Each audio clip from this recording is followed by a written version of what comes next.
everyone, it's Michelle Gilmartin here. You are receiving access to this video because you are a graduate of Software 101 and you may want to sign up for this amazing event we're having at the store at A1 Vacuum and Sewing at the end of January on how to create your own edge-to-edge quilting designs. So after having a conversation with Karen Parker, who is going to be your educator from Baby Lock, I decided that a little bit of a review would be in order. So for those of you that haven't done a lot with your software since you took 101 and finished and turned in your homework, might review some of the, a few of the things that she's going to be using, a few of the tools. So the first one that we're going to cover here is the grid and some guideline markers. So if we go to View tab, follow my pointer, and we click on Show Grid, then we get a grid with our XY axis. So the XY axis is north, south, east, west with this screen split in the middle. You can change the size of the interval of your axis of your grid here if you need to. Adding a guideline is simply clicking somewhere on the ruler to be able to add another place of reference. So if I click here and I click here, now I have divided my 4x4 hoop into 1-inch segments, and I can do it over here as well. If I want to get rid of them, I simply click on them again. All right, I'm using a 4x4 hoop today as an example. I have no idea what size hoop you guys are going to be working in, but I just thought a 4x4 would be a place to start. Please make sure that you do not have snap to grid selected, because that's going to inhibit your ability to add points and have them go where you want them, because it's going to want to snap to one of the grid points on your grid. So show grid with access. Here's how you change the intervals. I'm assuming she's going to let you know what you need to do with that. The other thing that she asked to be covered was realistic view and stitch view. So let me grab something and just put it on the page here. Anything works. All right, so right now I'm in stitch view. So stitch view means that my page looks more like stitches, not like what it's going to look like in real life.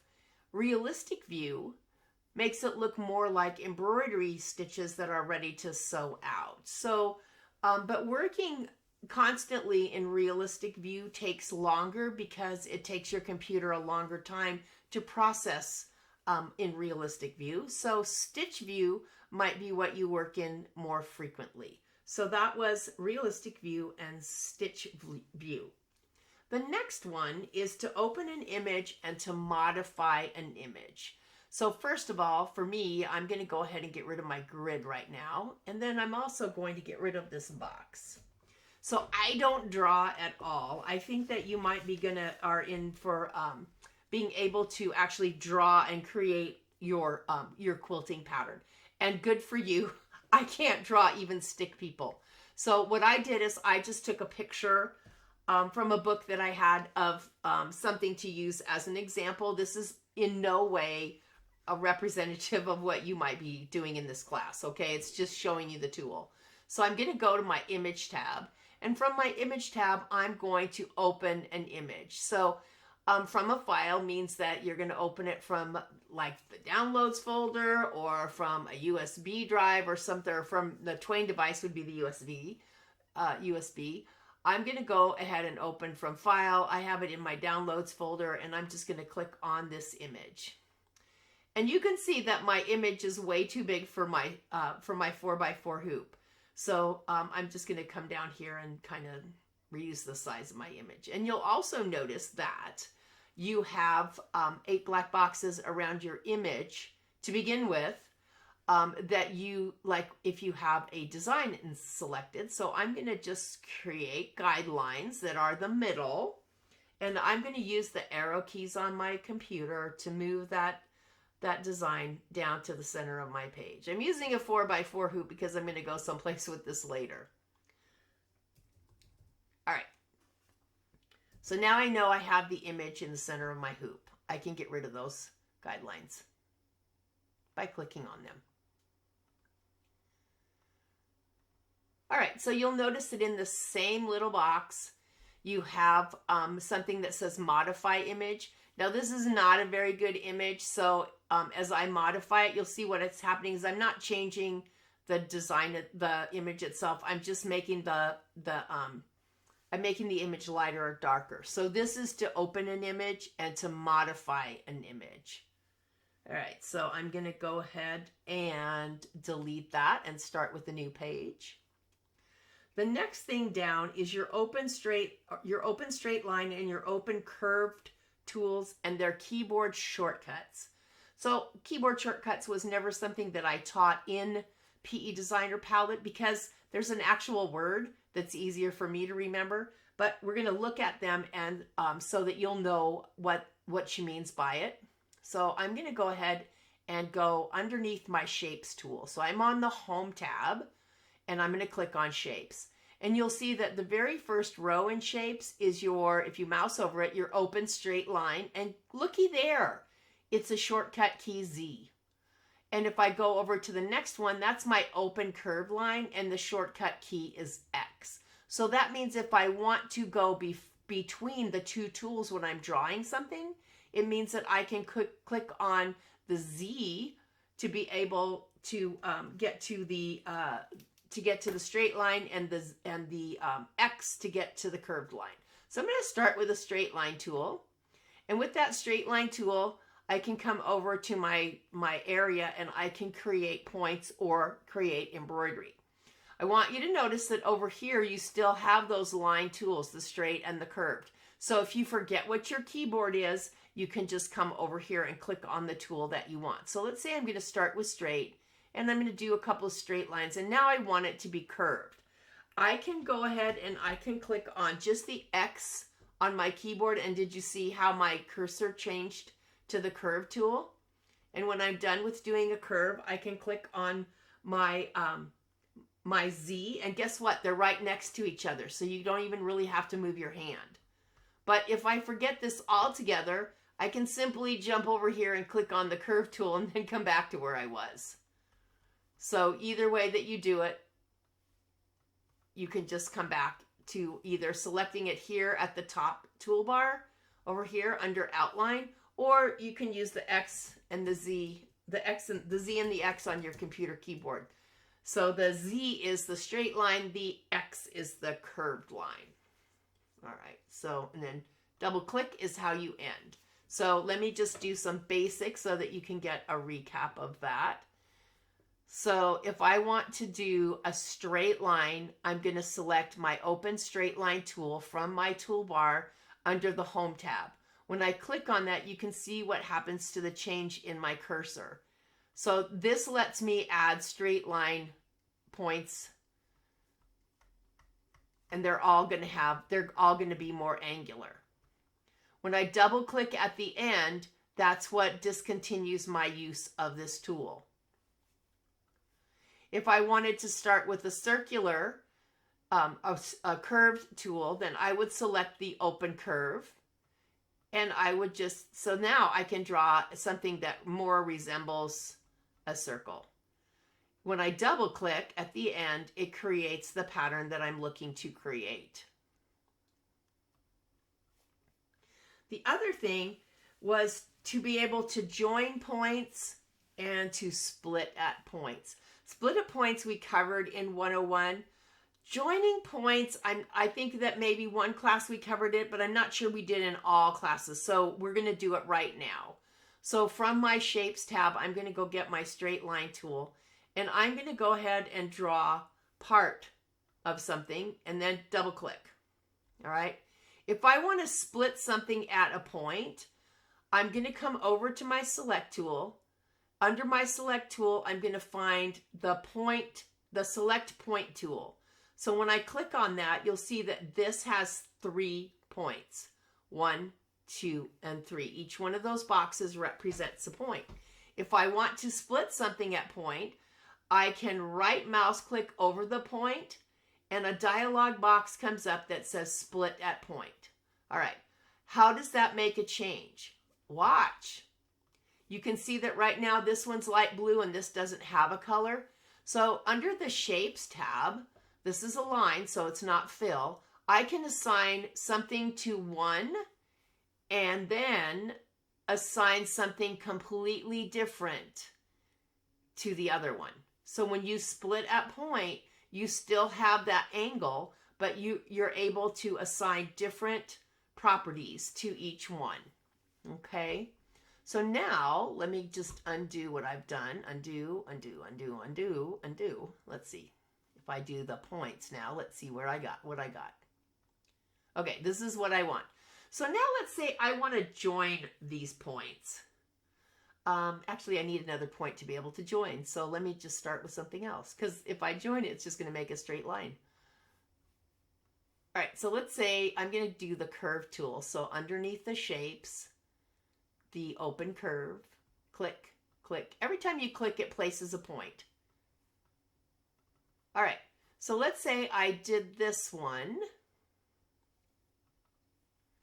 Some things never change. If you don't have the 8 black boxes around it, you're not selected. All right, so now let's say that I really want to join this point down here at the bottom with this point up here. So again, I'm going to go get my point, my select point tool.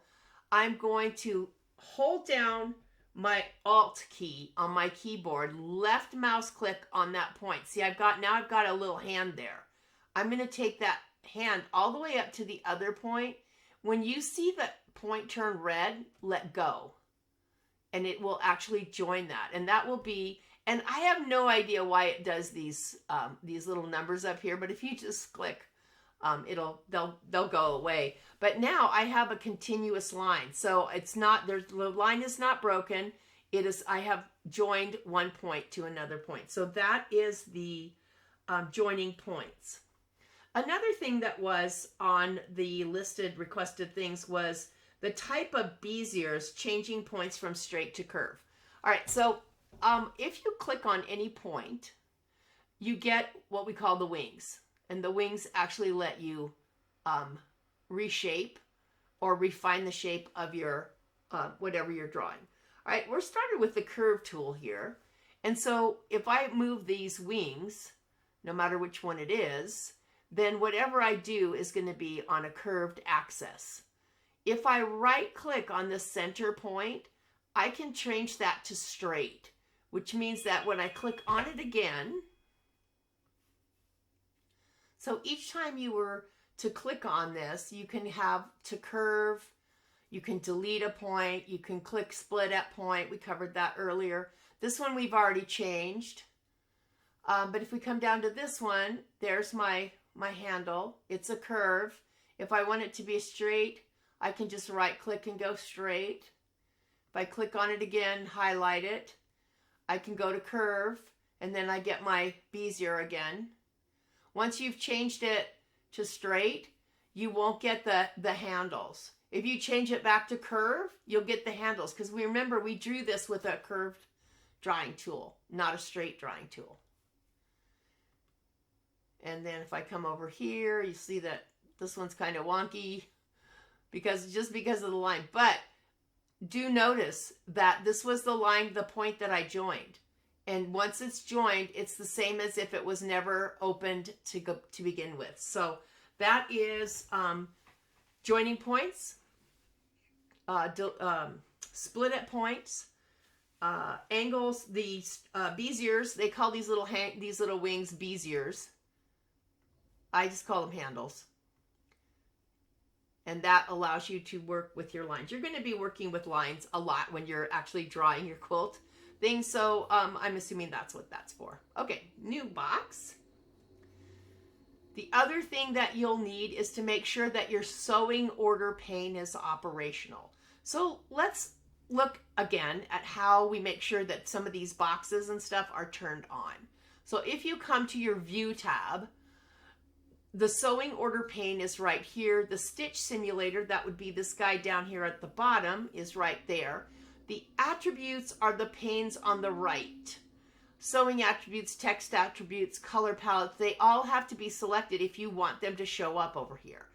and the import panel is one that I always put up there as well because I'm of importing designs. You know what? You may want to turn, she may have you turn some of these off so that you have a bigger design screen. I'm not sure. So, but that's our sewing order pane. The other thing is our zoom options. So I'm just going to grab let's grab this one and I'll put that in there. So what are my zoom options?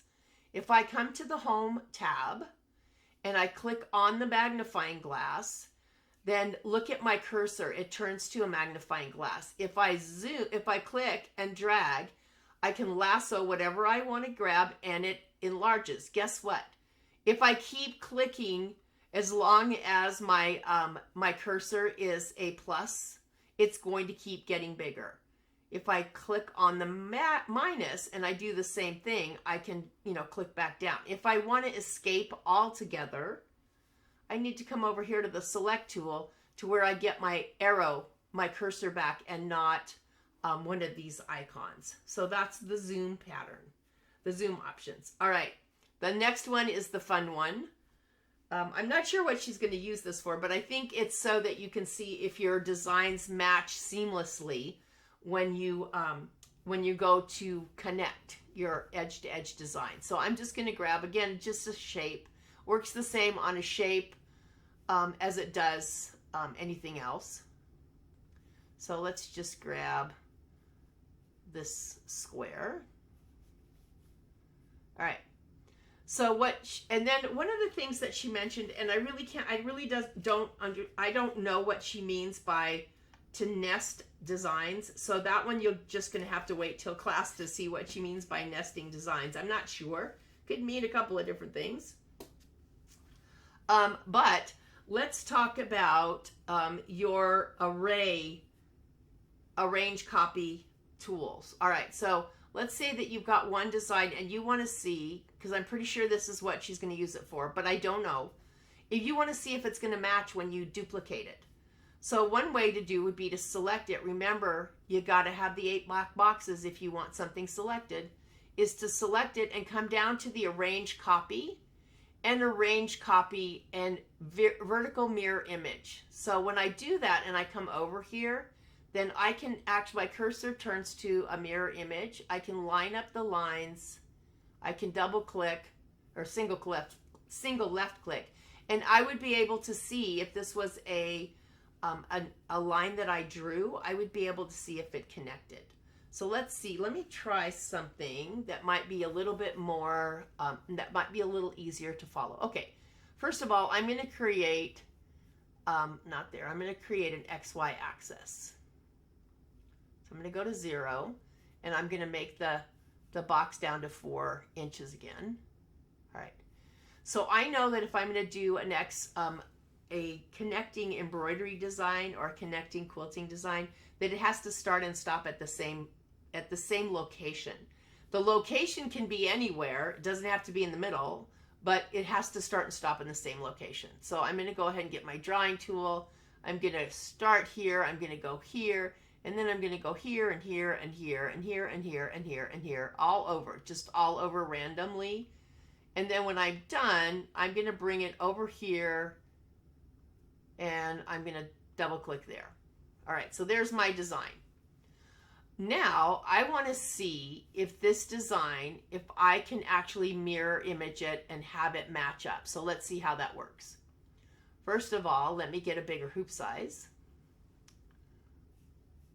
I think the 8x8 will do well. All right, so now I'm going to select my design and move it all the way over here to the side. And now I'm going to use my mirror copy, arrange copy, vertical mirror copy. So now I'm going to come right in where I finished and click. And looky there, I now have a connecting design. So the mirror copy tool, the arrange copy, mirror copy, will help you see if your stuff's going to actually match up. All right, and the print preview. So print preview, let me just get something on here.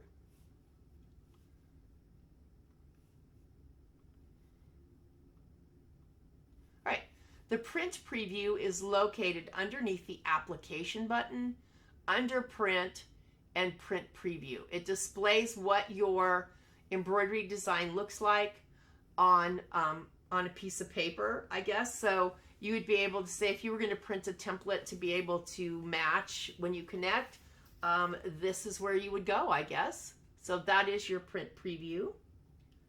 And that I think that takes care of all of the tools that she brought to my attention that you would need to refresh yourself on the for the Edge to Edge quilting class with the Baby Lock educator Karen Parker.